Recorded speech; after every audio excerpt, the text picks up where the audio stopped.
கழிவு நீர் முதல் தொழிற்சாலை கழிவுகள் வரை அனைத்து வகையான மாசுபாட்டையும் கட்டுப்படுத்துவதற்கான தீர்வுகளை மேக் இண்டியா நிறுவனம் கண்டுபிடித்துள்ளதாக மேக் இண்டியா நிறுவனத்தின் தலைவர் பேட்டி.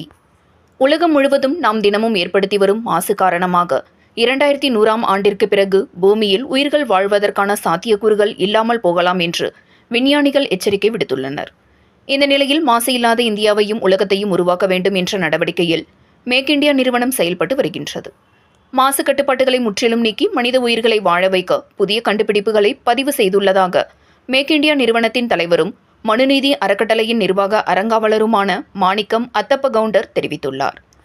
கோவை பாப்பநாயக்கன் பாளையத்தில் உள்ள தனியார் உணவக அரங்கில் செய்தியாளர்களை சந்தித்து அவர் மேலும் இதுகுறித்து கூறியதாவது: தொலைநோக்கு பார்வை கொண்ட மேக் இண்டியா நிறுவனம் காற்று, நீர் மற்றும் மண் போன்ற அனைத்து முக்கிய மாசுபாட்டிற்கும் ஒரு விரிவான காப்புரிமை பெற்று நிரூபிக்கப்பட்ட ஒரு தீர்வை உருவாக்கியுள்ளது. கழிவு நீர்கள், தொழிற்சாலை கழிவுகள், திடக்கழிவுகள், காற்று வெளியேற்றம் அல்லது துர்நாற்றம் வீசும் குப்பைகள் என அனைத்தும் மாசு கட்டுப்பாடுகளுக்கும் காப்புரிமை பெற்று தீர்வு எங்களிடம் உள்ளது எனவும், இந்த தொழில்நுட்பங்கள் தற்போது முன்னணி இந்திய நிறுவனங்களுடன் இணைந்து உருவாக்கப்பட்டுள்ளது எனவும் தெரிவித்தார். ஆற்றல் திறன் கொண்ட இந்த தொழில்நுட்பத்திற்கு ரசாயனங்கள் தேவையில்லை எனவும், குறைந்த கட்டணத்தில் இத்திட்டத்தை செயல்படுத்த முடியும் எனவும் கூறினார்.